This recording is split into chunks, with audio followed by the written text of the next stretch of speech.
তো দেখুন এরকম লাল লাল মাছের ঝোল আমি করেছি। তো আমার এই রেসিপিটা যদি বা ভালো লাগে তাহলে আমার ফুল ভিডিওটা দেখে এটা বানিয়ে ফেলুন বাড়িতে। বন্ধুরা চলে এলাম আর একটা নতুন রেসিপি নিয়ে। তো আশা করি সবাই ভালো আছো তোমরা। তো আজকে আমি বানাবো কাতলা মাছের ঝোল। তো এখানে আমি খুব বেশি ঝোল করব না। তো এখানে নিয়ে নিয়েছি কাতলা মাছ। তো দেখুন এখানে ধুয়ে নিয়ে চলে এসেছি। তো এখানে নিয়ে নিয়েছি একটা বড় সাইজের আলু, একটা টমেটো, এখানে নিয়েছি একটুখানি পেঁয়াজ, তো এখানে নিয়ে নিয়েছি আদা। তো মশলার মধ্যে এখানে আছে একটু চালমগজ আর একটু সাদা জিরে। তো এই উপকরণ দিয়ে আজকে আমি মাছের ঝোলটা কিভাবে বানাই তো তোমাদের সঙ্গে আমি শেয়ার করব। বন্ধুরা এখানে আমি একটা ফ্রাই প্যান বসিয়ে দিয়েছি। তো বন্ধুরা এখন আমি মাছটা মেখে নেব। তো মাছটা মেখে নেওয়ার জন্য এখানে নিয়ে দিচ্ছি কিছুটা লবণ। তো এখন আমি দিয়ে দেবো কিছুটা পরিমাণ হলুদ গুঁড়ো। তো দেখুন আমি দিয়ে দিয়েছি। তো এখন আমি সব মাছটা ভালোভাবে এইভাবে মেখে নেব। তো দেখুন মাছের পিসগুলো খুব বড়। তো এটা কাতলা কালিয়া করলেও ভালো লাগে, কিন্তু আমি কাতলা কালিয়া আজকে করব না, কারণ আমার মেয়ে আলু দিয়ে ভাত খায়। তো তার জন্য একটু এখানে আমি আলু দিয়ে করছি।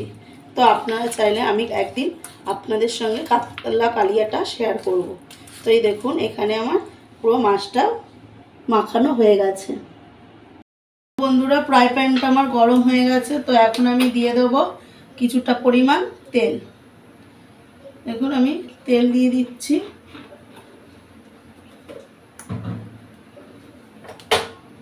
তো ভালোভাবে তেলটা একটু নাড়িয়ে চাড়িয়ে নেব।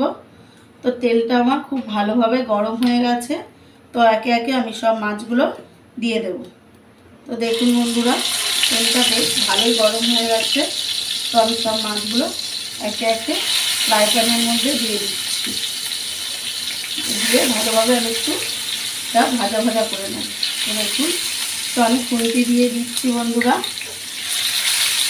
খুন্তি দিয়ে সব মাছগুলো আমি ফ্রাই প্যানের মধ্যে দিয়ে দিচ্ছি।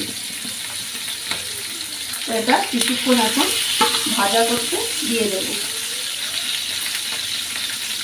তো বন্ধুরা এখানে মাছগুলো এক পিঠ করে ভাজা হয়ে গেছে। তো আমি আর এক পাশ করে ভালো করে এগুলো ফিরিয়ে দেবো। তো দেখুন এইভাবে লাল লাল করে আমি মাছগুলো ভেজে নিচ্ছি বন্ধুরা। তো দেখুন এরকমভাবে লাল লাল করে ভাজতে হবে, নাহলে মাছটা ভালো লাগবে না। তো দেখুন আমি এইভাবে সব মাছগুলো ফিরিয়ে দিচ্ছি।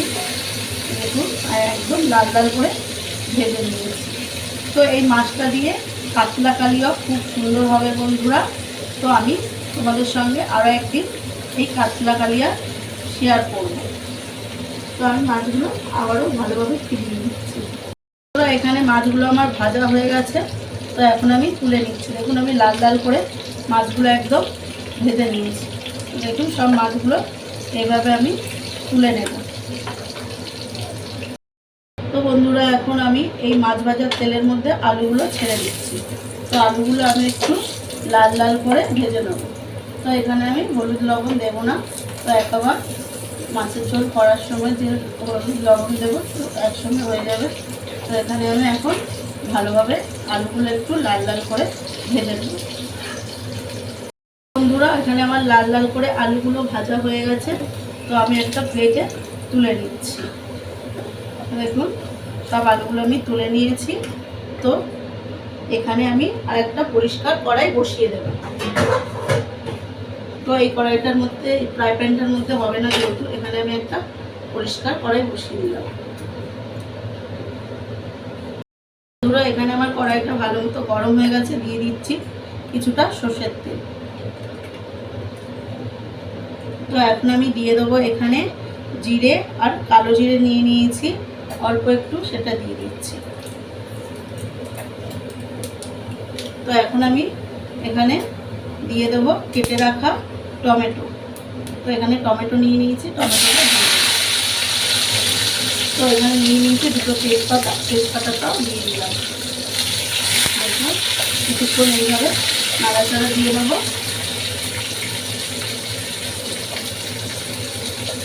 এখানে আমি দিয়ে দেবো এখন কিছুটা লবণ। তো দিয়ে দেবো আরেকটু লবণ। তো এটা টমেটোটা ভালোভাবে সিদ্ধ হয়ে যাবে। দেখুন এইভাবে আমি এবার একটু নাড়াচাড়া দিয়ে দিচ্ছি। দেখুন এমনিও টমেটোটা ভালোভাবে সিদ্ধ হয়ে এসছে দেখুন বন্ধুরা।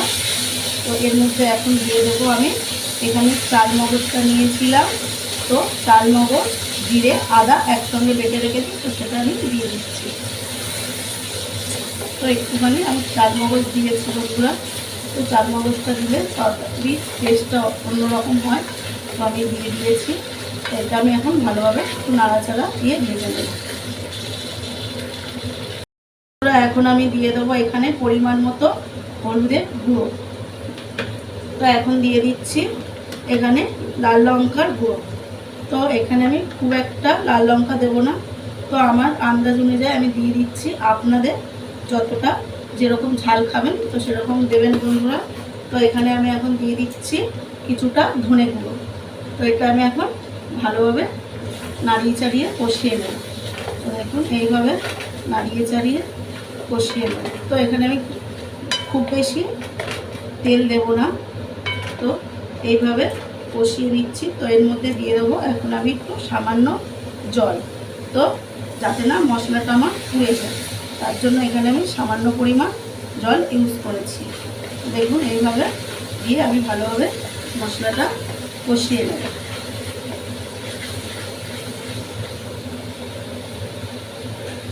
বন্ধুরা এখানে দেখুন আমার মশলাটা ভালোভাবে কষানো হয়ে গেছে, চারিদিক থেকে কেমন তেল ছেড়ে দিয়েছে। তো এখন আমি দিয়ে দেবো ভেজে রাখা আলুগুলো। তো ভেজে রাখা আলুগুলো দিয়ে আরেকটু ভালোভাবে কষিয়ে নেব। দেখুন এইভাবে নাড়াচাড়া দিয়ে ভালোভাবে আমি কষিয়ে নিচ্ছি বন্ধুরা। তো আরেকটু কষিয়ে নেব বন্ধুরা। আমার এটা কষানো পুরোপুরি হয়ে গেছে, দেখুন পুরো মশলা দিয়ে তেল ছেড়ে দিয়েছে। এখানে আমি পরিমাণ মতো জল দিয়ে দেবো। তো এখানে আমি গরম জল ইউজ করছি। তো আমি সব তরকারিতে প্রায় গরম জলই দিই। গরম জল দিলে কি হয়, তাড়াতাড়ি হয়ে যায় আর টেস্টটাও ভালো হয়। তো তার জন্য পরিমাণ মতো আমি জল দিয়ে দিলাম। তো এখন আমি কিছুক্ষণ ফুটিয়ে নেব। এখানে আমার ঝোলটা ফুটে গেছে, তো এমনকি আলুটাও ভালোভাবে গলে গেছে, সিদ্ধ হয়ে গেছে। তো এখন আমি সব মাছগুলো একে একে দিয়ে দেবো। দেখুন সব মাছগুলো আমি দিয়ে দিচ্ছি। তো আমি আগেই বলেছি যে এটা খুব বেশি ঝোল আমি করবো না, তার জন্য এখানে এখন আমি মাছগুলো দিয়ে দিচ্ছি।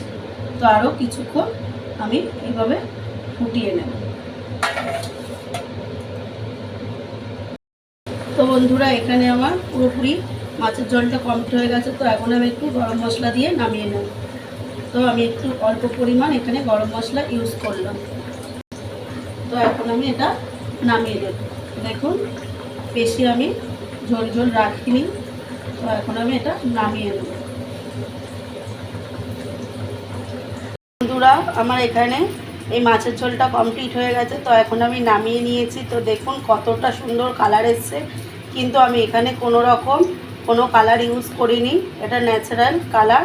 তো আমার ভিডিওটি যদি বা আপনাদের কাছে ভালো লেগে থাকে লাইক কমেন্ট শেয়ার সাবস্ক্রাইব করে দেবেন বন্ধুরা। ধন্যবাদ। আমার চ্যানেলে নতুন বন্ধু হয়ে থাকলে চ্যানেলটাকে একটু সাবস্ক্রাইব করে দেবেন বন্ধুরা। ধন্যবাদ।